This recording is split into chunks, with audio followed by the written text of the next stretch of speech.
Hey, what's up, fellas? It's still the 11th on my way to the mailbox. My neighbors are doing what neighbors do.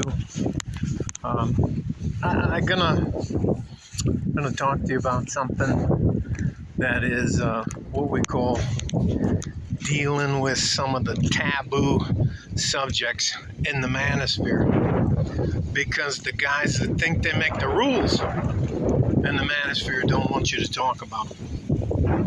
And there's a lot of guys in the manosphere, as well as in the mixed martial arts community, who are absolutely bullshit artists.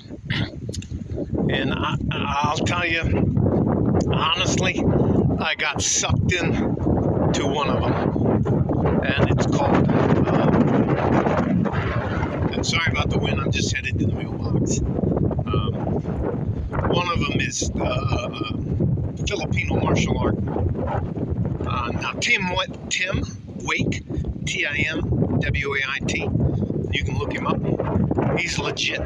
But there's another guy who does Akita Terzi,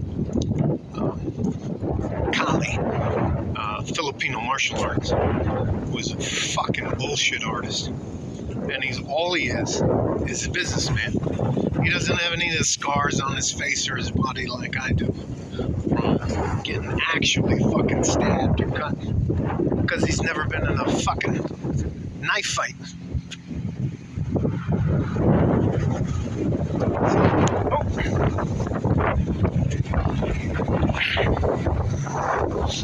So anyways, all that to be said, other than I dodged a vehicle that I don't want to get fucking run over by, but it is what it is.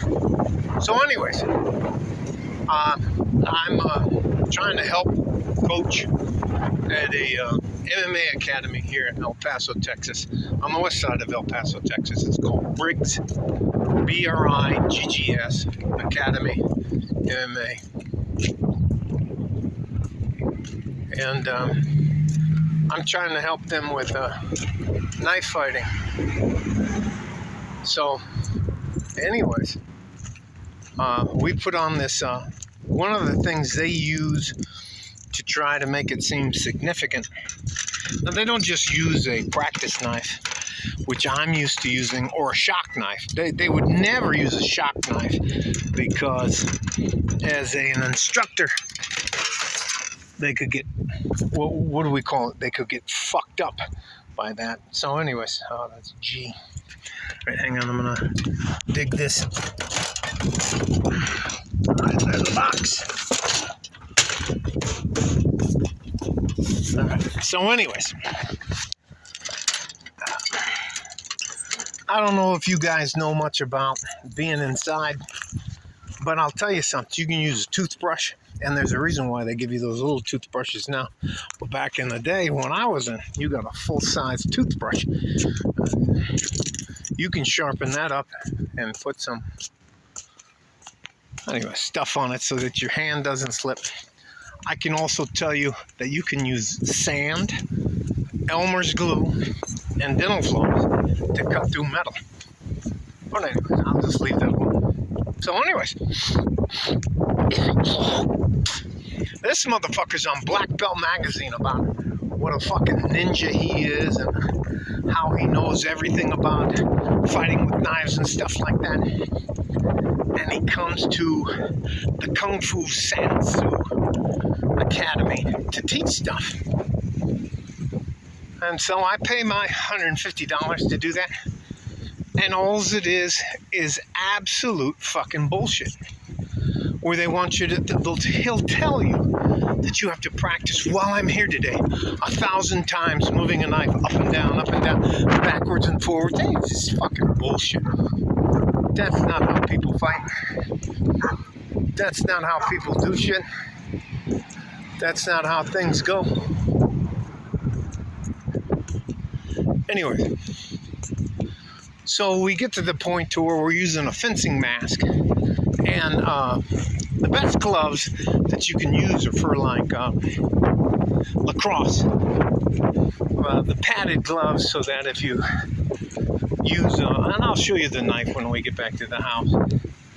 But anyways, we're going in there. And I've been in a couple knife fights. Not many, about 4. 3 inside and 1 outside. And hang on. Knife is always in front of you. Your hand, that is not your dominant hand, is open palm facing toward the person so that you can protect your neck. Because you can lose a finger, a hand, sometimes a leg in that, and you can still live and make it out of the stuff. But anyways, I'll see if I can find my practice knife and show you what I'm talking about. But anyways, so, you know what, I think I still have the mask and gloves. So I'll show you this here. This is a practice knife. And you know what, I'll try to set this down on the and how you do it is this is called, there's the base of the knife. This is called pakal. No, this is suk. All right. So the hands up here to guard you. If you cut anywhere in carotid arteries or in the femoral, anyways, this is called pakal. And the thumb always goes over the top of the knife so you don't have it slip up and cut your hand. So anyways, I'm in here with this Black Belt magazine, ninja fucking badass. And we're getting ready to start. And he's like, dun, dun, dun, dun, dun, dun, dun. And all I did is you lean back, you step forward with your right leg, and I stepped on the top of his foot. I stepped on the top of his foot, and they consider that cheating. And that's how they referred to it. And that I was some sort of fucking cheating asshole because I stepped on his foot and I stabbed him in the fucking neck. And where I come from, you don't just stab a guy one time or cut him one time. So I was like I stabbed him a bunch of fucking times. So anyways, let me see if I can find it. It's not in here. Doesn't fucking matter. Anyways, oh shit, are you guys all right?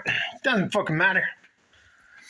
And their super ninja fucking instructor was laying face first on the ground, and I was stabbing him in the back of the neck and in the side of the neck.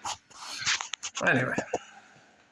And they're like, whoa, stop. Anyway, so, anyways, I'm no longer, Tim White is a guy who I get along with very well. It doesn't fucking matter. All I'm telling you is that there are so many absolute bullshit artists out there, and they look the part. And it's just like when we were in combat and got shelled for the first time. These guys, we had a dude called the White Debo, just fucking huge fucking guy, big fucking head, 82nd Airborne. And when they shelled us, he pissed on himself and wouldn't come out of the bunker. And they had to get rid of him. So anyways, all that to say this, in an actual fight, you gouge eyes, you pop ears, you do all kinds of fucking stupid shit. You groin strike, you do, anyways. There are a lot of guys out there that are what we call fake martial artists. They've never been, you know what? You got a UFC fighter teaching you something, and he's got a few fights. You got a regional semi-pro fighter, and he's teaching you stuff. You can tell by the ears and by the beak whether or not they've been in an actual fight. So it's just, there are so many There are so many guys that are just absolute lying scumbags about fighting, and they'll get you killed. Um, if you want to truly practice with the knife and you have somebody who's willing to help you and practice with you, you need to buy what's called a shock knife. So it is what it is. Stay safe and healthy. Take care of each other if you can, and if you can't, take care of yourself. Like a fart in a G-string from West Texas, El Paso, I'm out of here. Bye-bye.